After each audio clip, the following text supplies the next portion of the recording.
అన్నదాత అన్నదాత మీ అన్నదాత చెమటోడ్చి ఆహారాన్నందించే రైతన్నా అనునిత్యం నీ కండదండగా నిలిచే నేస్తం ఎవరన్నా అన్నదాత అన్నదాత మీ అన్నదాత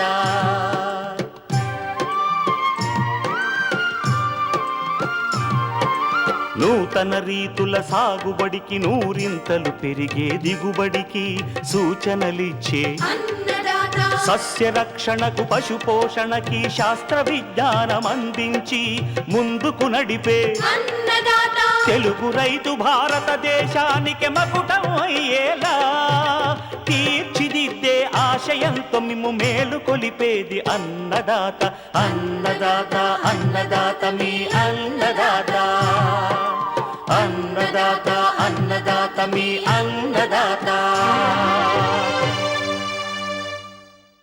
అన్నదాత ప్రేక్షకులకు నమస్కారం. ఈనాటి ముఖ్యాంశాలు: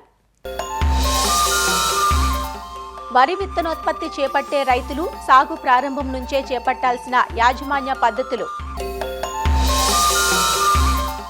ఖరీఫ్ ఉల్లి సాగులో యాజమాన్యం,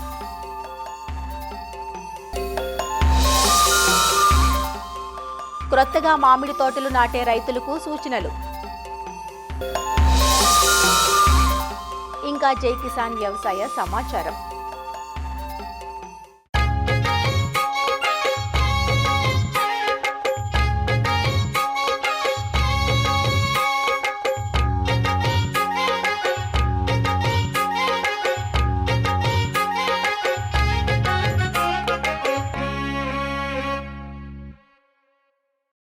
విత్తు కొద్దీ పంట అని నానుడి.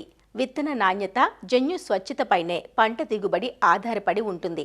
నకిలీ విత్తనాల వల్ల అనేక సార్లు పంటను కోల్పోతున్న సందర్భాలు చూస్తూనే ఉన్నాం. ముఖ్యంగా వరి విషయంలో సూటి రకాలనే ఎక్కువగా సాగు చేస్తుంటారు. సూటి రకాల విత్తనాన్ని ఉత్పత్తి చేయడం చాలా తేలిక. వరిలో విత్తనం బయట నుంచి కొనుగోలు చేయటం కన్నా సొంతంగా విత్తనోత్పత్తి చేపడితే మంచి దిగుబడితో పాటు తోటి రైతులకు నాణ్యమైన విత్తనాలను అందించడం ద్వారా అధిక ఆదాయాన్ని పొందవచ్చు. ఇతర వరి పొలాలకు సుమారు 200 మీటర్ల దూరంగా విత్తన మడిని ఏర్పాటు చేసుకోవడంతో పాటు బెరుకులు లేకుండా ఎప్పటికప్పుడు తగు యాజమాన్య పద్ధతులను ఆచరిస్తే విత్తన నాణ్యత ఉత్తమంగా ఉంటుంది. వరి విత్తనోత్పత్తి చేపట్టే రైతులు ఆది నుంచి సాగులో చేపట్టాల్సిన ఆ శాస్త్రీయ మెలకువలను తెలియజేస్తున్నారు ప్రొఫెసర్ జయశంకర్, తెలంగాణ రాష్ట్ర వ్యవసాయ విశ్వవిద్యాలయం పోలాస ప్రాంతీయ వ్యవసాయ పరిశోధనా స్థానం శాస్త్రవేత్త డాక్టర్ మధుకర్. వరి పంట అనేది ఆహార పంటలలో వరి పంట ఎక్కువ సాగవుతుంది. వరి పంట సూటి రకాలలో విత్తనోత్పత్తి రైతు స్థాయిలో విత్తనోత్పత్తి చేయడము చాలా సులభకరం. చిన్నపాటి మెలకువలు పాటించి రైతులు తమ పొలంలోనే రైతు స్థాయిలో విత్తనోత్పత్తి చేసి నాణ్యమైన విత్తనాన్ని పొందవచ్చు. ముఖ్యంగా విత్తనోత్పత్తి చేసే రైతులు నారు వేసే 15 నుంచి 20 రోజుల ముందులోనే ఆ మడిని నీటితో నింపి గత ఎండాకాలంలో సాగు చేసిన వరి పంట కానీ వేరే పంట కానీ 2-3 సార్లు కల్టివేటర్తో కానీ రోటివేటర్తో కానీ మంచిగా దమ్ము చేయాలి. 5 సెంట్ల నారు 1 ఎకరానికి నాటు వేయడానికి సరిపోతుంది. ఆఖరి దిక్కులో 1 కిలో యూరియా, 1 కిలో భాస్వరము, 1/2 కేజీ పొటాష్ని వేసుకోవాలి. యూరియాని నారు వేసినాక 15 రోజులకు మళ్ళీ 1 కిలో వేసుకుంటే సరిపోతుంది. విత్తనోత్పత్తి చేసే రైతాంగము ప్రధాన పొలాన్ని కూడా నాటి వేసే 15 నుంచి 20 రోజుల్లోనే నీటితో మంచిగా తడపాలి. పొలమంతా 2-3 సార్లు మనము పొలాన్ని రోటివేటర్తో కానీ కల్టివేటర్తో కానీ దమ్ము చేసుకున్నట్టయితే మనకు ప్రీవియస్ పంట రాలిన గింజల్ని 90 నుంచి 95% నిర్మూలించుకోవచ్చు. రైతులు ముఖ్యంగా గమనించాల్సింది ఏంటంటే మోగి పురుగు నివారణకై నారు వీకే వారం రోజుల ముందే మనం కార్బోఫిరాన్ 3G గుళికల్ని 800 గ్రాములు నారుమడిలో చల్లుకొని ఆ నీరు అందులోనే ఇంకేటట్టు చూసుకొని 25 నుంచి 30 రోజుల నారుని తెంపి మన ప్రధాన పొలంలో 15x15 ఎడంతో కానీ 15x20 సెంటీమీటర్ల ఎడంతో కానీ నాటుకున్నట్టయితే కొంతవరకు మోగిపురుని 50% నిర్మూలించబడుతుంది. విత్తనోత్పత్తి చేసే రైతాంగము నాటిని 20 రోజుల తర్వాత కార్బోఫిరాన్ 3G గుళికలు కానీ కట్రాఫ్ హైడ్రోక్లోరైడ్ 4G గుళికలు కానీ ఎకరానికి 8 నుంచి 10 కిలోలు చల్లుకున్నట్టయితే మోగిపురును కానీ ఉల్లికోడును కానీ నిర్మూలించుకోవచ్చు. విత్తనోత్పత్తి చేసే రైతాంగము 3 స్థాయిలో కీలలను ఏరవేయాలి. అది ఒకటి దుబ్బు దేశే దశ, ఒకటి పూత దశ, ఒకటి పంట కోసే దశ. అంతే. దుబ్బు దేశే దశలో మనకు పంట యొక్క ఆ పంట వరి రకం యొక్క ఆకు రంగు, ఆకు పరిమాణము, పిలకలు వేసే గుణం ఆధారంగా మనం సాగు చేసే వరి రకాల కంటే భిన్నంగా ఉన్నట్టయితే వాటిని కేలీలుగా గుర్తించి వేర్లతో సహా నిర్మూలించాలి. ఇంకోటి మనం చేసే వరి రకాలు 80 నుంచి 90 రోజులకు పూత వస్తుంది. ఈ పూత సమయంలో కానీ పూత కంటే ముందు కానీ మళ్ళొకసారి మనకు ఈ కేలీలని బెరుకులుగా గుర్తించి నిర్మూలించాలి. ఇంకో దశ మనకు పంట పక్వానికి వచ్చే ముందు, వారం రోజుల ముందు, పంట కోసే ముందు మూడో దశ బెరుకులు వేసే దశ స్థాయి. ఈ దశలో గింజలు ఏర్పడతాయి. ఈ గింజ యొక్క సైజు, ఆ దొడ్డు గింజన, సన్న గింజన, ఆ గింజ సైజును బట్టి, గింజ రంగును బట్టి, కంకిలో ఉండే గింజ నెంబర్, గింజల అమరిక, వీటిని ఆధారంగా భిన్నంగా ఉంటే వాటిని కేలీలుగా గుర్తించి వేర్లతో సహా ఈ దశలో, మూడో దశలో బెరుకుల్ని నిర్మూలించాలి. పంట కోత అందరూ యంత్రాలతో చేస్తున్నారు కాబట్టి వరి విత్తనోత్పత్తి చేసే రైతులు యంత్రం ద్వారా పంట కోసే ముందు అందులో గింజలు ఏమీ లేకుండా శుభ్రపరిచి ఒక 2-3 సార్లు ఖాళీగా నడపాలి. మన క్షేత్రంలో, వరి విత్తనోత్పత్తి చేసే క్షేత్రంలో దింపి తూర్పు పడమరంగా ఒకసారి, ఉత్తర దక్షిణంగా ఒకసారి యంత్రాన్ని నడిపి ఆ విత్తనాలని సపరేట్గా పోసుకొని పంట క్షేత్రంలో ఉన్న మిగతా వరి పొలంలో ఉన్న గింజల్ని వాటిని విత్తనంగా సేకరించుకోవాలి. ఆ కోసిన విత్తనాలని సపరేట్గా పోసుకొని ఎండ తీవ్రత తక్కువ ఉండే ప్రాంతంలో ఒక 2-3 రోజులు ఆరబెట్టుకొని ఆ విత్తనాన్ని కొత్త ఉన్న గోనె సంచుల్లో నింపుకొని గాలి వెలుతురు ఉండే ప్రదేశంలో దాన్ని భద్రపరచుకోవాలి. ఈ విధంగా రైతులు వరి విత్తనం నుంచి వరి కోసే వరకు సరైన దశలో చేయవలసిన యాజమాన్య పద్ధతులను పాటించి రైతులు తమ స్థాయిలో నాణ్యమైన విత్తనాన్ని పొందుకోవచ్చు.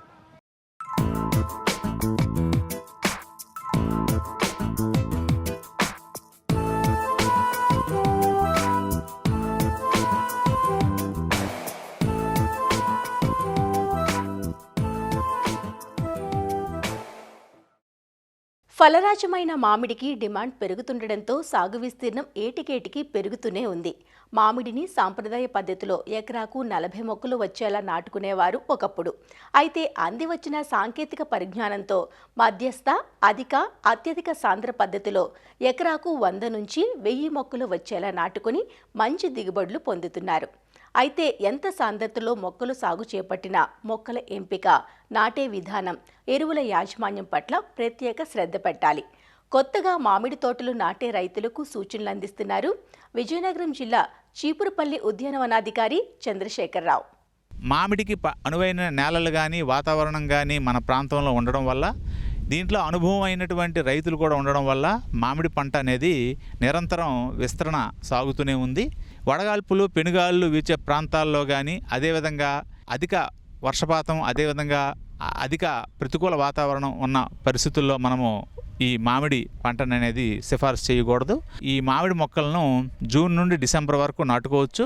సాంప్రదాయక పద్ధతిలో 7.5 మీటర్లలో సాంప్రదాయకంగా అయితే 75 మొక్కలు ఎకరాకు సాధ్యపడితే, అధిక సాంద్రతలో మొక్కలు నాటే విధానంలో 5 మీటర్లు చొప్పున నాటడం వల్ల ఎకరాకు 160 మొక్కల దాకా మనకు సాధ్యపడతాయి. మామిడి అంట్లు ఎంపిక చీడపీడలు ఆశించని వినీర్ పద్ధతిలో తయారు కాబడ్డ అంట్లను మాత్రమే నాటుకోవాలి. వేరుమూలం మరియు సయాన్ బాగా అతికి ఉండేటట్టుగా చూసుకోవాలి. 3 అడుగుల పొడవు, వెడల్పు లోతులతో మనము గోతులను తీసుకోవాలి. గోతులు తీసేటప్పుడు కూడా మట్టిని ఇన్వర్షన్ చేయాలి. అంటే పై మట్టిని ఒక పక్క, దాని కింద ఉండే 1.5 అడుగు మట్టి మరో పక్క వేసి, పై మట్టి కిందకి, కింద మట్టి పైకి వచ్చేటట్టుగా మనం గొంతుని మళ్ళీ ఫిల్ చేసుకోవాలి. మొక్క నాటేటప్పుడు తీసిన మట్టిలో సూపర్ ఫాస్ఫేట్ 2 కేజీలు, అదేవిధంగా ఈ క్లోరిపైరిపాస్ పౌడర్ ఒక 200 గ్రాములు, పశువుల గత్తం అన్నీ కలుపుకొని మనము గొంతని ఫిల్ చేసుకోవాల్సి ఉంటుంది. గుంత ఫిల్ చేసుకున్నాక అంటు మొక్కను నాటవలసి ఉంటుంది. అంటు మొక్కను నాటేటప్పుడు అంటు అనేది భూమికి 20 సెంటీమీటర్ల కంటే పైబడి ఉండేటట్టుగా అంటు మొక్క నాటుకుంటూ ఊతంకర్ర స్టేకింగ్ అనేది మనం కట్టుకోవాల్సి ఉంటుంది. ఈ రకంగా కట్టడం వల్ల అధిక వేగంతో వచ్చే గాలులకు మొక్క అంటు దగ్గర విరగకుండా మనం రక్షించిన వాళ్ళం అవుతాం. మొక్క నాటిన తర్వాత వేరుమూలం నుంచి వచ్చే చిగురులను తొలగించడంతో పాటు మొక్క నాటిన తర్వాత పోషక యాజమాన్యాన్ని కూడా మనం గమనించాలి. తక్కువ వర్షపాతం గల ప్రాంతాల్లో ఎరువుల్ని పోషక పదార్థాలని వర్షాకాలం మొదట్లోనూ రెండోసారి వర్షాకాలం చివరిలోనూ వేయాలి. మరి తొలకరలో 6వ నెల 7వ నెలలో జీలుగా ఎకరాకి ఒక 10 కిలోలు లేదా జనుము ఎకరాకు ఒక 25 కిలోలు లాంటి పచ్చిరొట్ట పైర్లని మామిడి చెట్ల మధ్యలో వేసి 45-50 రోజుల్లో కలిదున్నుకోవాలి. మరి సేంద్రియ ఎరువులు ఎక్కువగా వాడాలి. మరి బాగా చివికిన పశువుల ఎరువు సుమారు 100 కిలోలు లేదా వర్మీ కంపోస్ట్ 10 కిలోలు చుట్టుపాదులో వేసుకోవాల్సి ఉంటుంది. మరి ఒక్కొక్క మొక్కకు మొదటి సంవత్సరం నాటిన తర్వాత 100 గ్రాముల నత్రజని, 100 గ్రాముల భాస్వరం, 100 గ్రాముల పొటాషియం ఇచ్చే ఎరువులు, తర్వాత ప్రతి సంవత్సరం కూడా అట్లా 100 గ్రాముల చొప్పున పెంచుకుంటూ 10 సంవత్సరాల తర్వాత KG urea, KG super phosphate, అదేవిధంగా కేజీ మ్యూరేట్ ఆఫ్ పొటాష్ దాకా వేయవలసి ఉంటుంది. సాధారణంగా మొక్కలు ఎదిగే దశలో వివిధ సూక్ష్మ పోషక పదార్థాల లోప సవరణకి లీటర్ నీటికి 5 గ్రాముల జింక్ సల్ఫేటు, 2.5 గ్రాముల ఫెర్రస్ సల్ఫేటు, 2 గ్రాముల బొరాక్స్, 2 గ్రాముల కాల్షియం సల్ఫేటు, 3 గ్రాముల మెగ్నీషియం సల్ఫేటు కలిపి సంవత్సరానికి 2 లేదా 3 సార్లు 6వ నెలలో 9వ నెలలోనూ మనం పిచికారీ చేసిన ఎట్లా ఇలాంటి సూక్ష్మ పోషక ఏవైనా కూడా లోపాలు ఉన్నా కూడా వాటి సవరణ మనం చేసినట్టు అవుతుంది. వర్షాకాలంలో అయితే 2 సార్లు తోటంతా దున్నడం వల్ల కలుపు మొక్కలను అదుపులో ఉంచడమే కాకుండా నేల గుల్లబారి వాన నీరు ఇంకడం జరుగుతుంది. మరి నీటి యాజమాన్యాన్ని గమనించినప్పుడు చిన్న మొక్కలకి 6 నెలల వరకు మనం కనీసం 2-3 రోజులకు ఒకసారి నీరు పెట్టడం అనేది కనీసం చేయాలి. డ్రిప్ పారుదల ద్వారా నీరు పెట్టుకోవడం వల్ల మంచి తోట డెవలప్ అయ్యే అవకాశం ఉంటుంది. అదేవిధంగా అంతర పంటలను కూడా లేత తోటల్లో కూరగాయలు, తక్కువ ఎత్తు పెరిగే పైర్లు, బొప్పాయి లాంటి పండ్ల తోటలు కూడా మిశ్రమ పంటగా వేసుకోవచ్చు. కూరగాయలు, అదేవిధంగా పెసలు, అలసందలు వంటి అంతర పంటలు కూడా వేసుకోవచ్చు.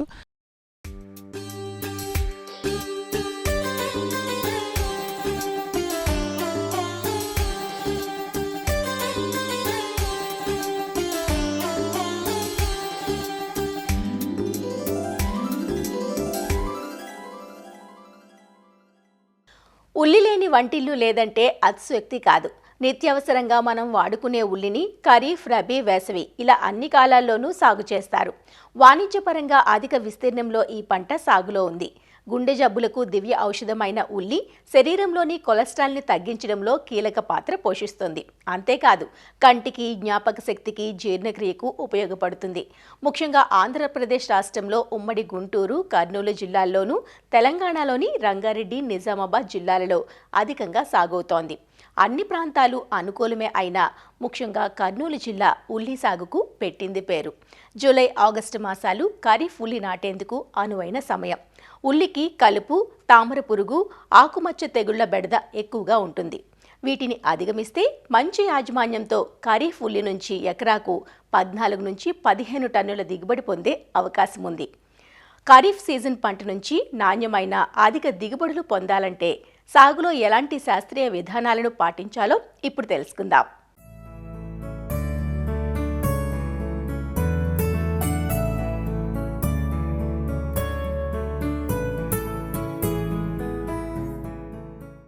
ఖరీఫ్ ఉల్లిని జూన్, జూలై నుంచి అక్టోబర్, నవంబర్ వరకు సాగు చేస్తారు. ఉల్లి సాగుకు నీరు నిలవని సారవంతమైన మెరక నేలలు అనుకూలంగా ఉంటాయి. ఎంచుకున్న రకాన్ని బట్టి 120 నుంచి 150 రోజులలో పంట పూర్తవుతుంది. యాజమాన్యం సక్రమంగా పాటించిన రైతులు ఉల్లి సాగులో ఎకరాకు 140 నుంచి 150 క్వింటాళ్ల వరకు అధిక దిగుబడులు సాధిస్తున్నారు. ఈ పంట సాగులో కాలానుగుణంగా రకాలను ఎంచుకోవలసి ఉంటుంది. బళ్ళారి రెడ్ పాయలు పెద్దగా ఉండి తెలుగు రాష్ట్రాలలోని అన్ని ప్రాంతాలలో సాగుకు అనుకూలంగా ఉంటుంది. పూసా రెడ్ పాయలు మధ్యస్థంగా అంటే 70 నుంచి 90 గ్రాముల బరువు ఉండి తక్కువ ఘాటుతో ఎక్కువ నిల్వ నాణ్యత ఉంటుంది. అర్కా నికేతన్ ఖరీఫ్, రబీ కాలాలకు అనువుగా ఉండి ఒక్కో గడ్డ 100 నుండి 180 గ్రాముల బరువు ఉంటాయి. పాయలు గుండ్రంగా ఎరుపు రంగులో ఉంటాయి. అర్కా కళ్యాణ్ ఖరీఫ్ సీజన్కు అనుకూలంగా ఉండి ఆకుమచ్చ తెగులును తట్టుకుంటుంది. అర్కా ప్రగతి 120 రోజులలో కోతకు వచ్చే ఈ రకం ఖరీఫ్ రబీ కాలాలకు అనువుగా ఉండి పాయలు గుండ్రంగా ఎరుపు రంగులో ఉంటాయి. S53 రకం 140 రోజుల పంటకాలం కలిగి పాయలు మధ్యస్థ గుండ్రంగా ముదురు గోధుమ రంగులో ఉంటాయి. అగ్రిఫౌండ్ డార్క్ రెడ్ పాయలు చిన్నవిగా గులాబీ రంగులో ఉండి ఘాటు ఎక్కువగా ఉంటాయి. ఎక్కువ రోజులు నిల్వ ఉండి రవాణాకు అనువుగా ఉంటాయి. సాధారణంగా మన రైతులు ఉల్లిని కాలానుగుణంగా 2 రకాలుగా నాటుతూ ఉంటారు. భూమిని బాగా దుక్కి దున్ని బోదెలు చేసి దానికి ఇరువైపులా నాటటం ఒక పద్ధతి అయితే సమతుల మళ్లలో నాటుకోవటం మరొక పద్ధతి. ఖరీఫ్లో వర్షాలు ఎక్కువగా ఉంటాయి కనుక బోదెలు చేసి నాటే పద్ధతిని ఆచరిస్తే గడ్డలు నాణ్యంగా ఉంటాయి. ఎకరా పొలంలో విత్తుకోవటానికి 3 నుంచి 4 కిలోల విత్తనం సరిపోతుంది. కిలో విత్తనానికి 8 గ్రాముల ట్రైకోడెర్మా విరిడి కలిపి విత్తన శుద్ధి చెయ్యాలి. లేదా 3 గ్రాముల థైరం లేదా కాప్టాన్ కలిపి శుద్ధి చేసుకున్నట్లయితే చీడపీడల బారి నుంచి పైరును కాపాడుకోవచ్చు. నారు పెంపకానికి నీరు నిల్వ ఉండని ఎత్తైన ప్రదేశాన్ని ఎంపిక చేసుకోవాలి. ఎంచుకున్న పొలాన్ని 3-4 సార్లు బాగా దుక్కి దున్నుకోవాలి. ఒక్కో నారుమడి 1 మీటరు వెడల్పు, 3 మీటర్ల పొడవు, 15 సెంటీమీటర్ల ఎత్తు ఉండేలా ఎత్తు మళ్లను చేసుకోవాలి. 2 మడుల మధ్య 1 అడుగు దూరం ఉంచుకోవాలి. ఎకరా పొలంలో నాటుకోవడానికి 200 నుంచి 250 చదరపు మీటర్లలో పెంచిన నారు సరిపోతుంది. రైతులు 50% నీడనిచ్చే షేడ్ నెట్లను ఏర్పాటు చేసుకున్నట్లయితే మొలక శాతం బాగుండి నారు నాణ్యంగా ఉంటుంది.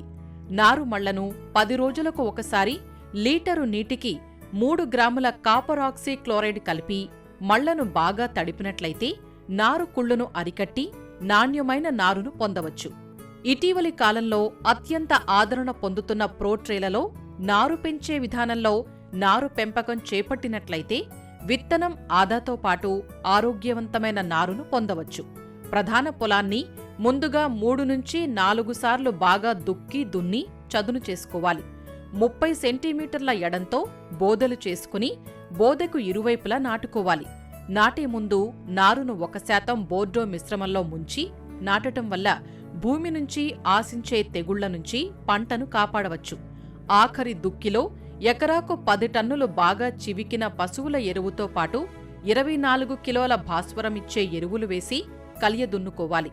60 నుంచి 80 కిలోల నత్రజని, 24 కిలోల పొటాషిచ్చే ఎరువులను 2 సమభాగాలుగా చేసుకుని నాటేటప్పుడు ఒకసారి, నాటిన 30 రోజులకు రెండవసారి పైపాటుగా వేసి నీటి తడిని ఇచ్చినట్లయితే గడ్డలు బాగా ఊరుతాయి. ఖరీఫ్లో అడపాదడపా పడే వర్షాలకు కలుపు సమస్య ఎక్కువగా ఉంటుంది. కాబట్టి నారు నాటే ముందు భూమిలో తగినంత తేమ ఉన్నప్పుడు ఎకరాకు 1.3 లీటర్ల నుంచి 1.6 లీటర్ల పెండిమిథాలిన్ లేదా 200 మిల్లీలీటర్ల ఆక్సీఫ్లోరోఫిన్ 200 లీటర్ల నీటికి కలిపి నేలపై పిచికారీ చేసుకోవాలి.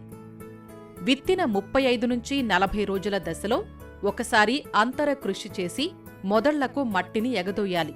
దీనివల్ల గడ్డలు బాగా ఊరి నాణ్యమైన దిగుబడులు పొందవచ్చు. వాతావరణ స్థితిగతులు, నేలలను అనుసరించి ప్రతి వారం 10 రోజులకు ఒకసారి నీటి తడిని అందివ్వాలి. గడ్డ ఊరే దశలో వారానికి ఒకసారి తడి ఇస్తే సరిపోతుంది. కోతకు 10 రోజుల ముందే నీటి తడిని ఇవ్వటం ఆపేయాలి. ఉల్లి దిగుబడులను ప్రభావితం చేసే చీడపీడలలో తామర పురుగులు ప్రధానమైనవి. ఇవి ఆకుల అడుగు భాగాన చేరి రసం పీల్చటం వల్ల తెల్లటి మచ్చలు ఏర్పడతాయి. దీనినే రైతులు మజ్జిగ తెగులుగా వ్యవహరిస్తూ ఉంటారు. తామర పురుగుల నివారణకు 2 మిల్లీలీటర్ల డైమిథోయేట్ లేదా ఫిప్రోనిల్ కలిపి 10 రోజుల వ్యవధిలో 2 సార్లు పిచికారీ చెయ్యాలి. ఉల్లి 50% ఆకులు ఎండి నేలపై వాలినప్పుడు తీతకు వచ్చిందని గుర్తించాలి. ఈ దశలో తీతలు జరిపినట్లయితే నిల్వలో జరిగే నష్టాన్ని అధిగమించి నాణ్యమైన పాయలు పొందవచ్చు. గడ్డలు పీకిన తరువాత పొలంలోనే వీటిని ఒక వరుసలో ఉంచి 2-3 రోజుల పాటు ఆరబెట్టాలి. దీనినే క్యూరింగ్ అంటారు. తర్వాత గడ్డకు 2.5 సెంటీమీటర్ల కాడ ఉంచి ఉల్లి ఆకులను కొయ్యాలి. దీనివల్ల కాడలోని ఘాటు గడ్డలోకి చేరి ఎక్కువ రోజులు నిల్వ ఉంటాయి. వీటిని సైజుల వారీగా గ్రేడింగ్ చేసుకుని మార్కెట్ చేసుకున్నట్లయితే అధిక ధర పొందే అవకాశం ఉంది. ధర తక్కువగా ఉన్న సమయాల్లో గోదాముల్లో నిల్వ చేసుకుని అటుపై అమ్ముకునే అవకాశం ఉంటుంది.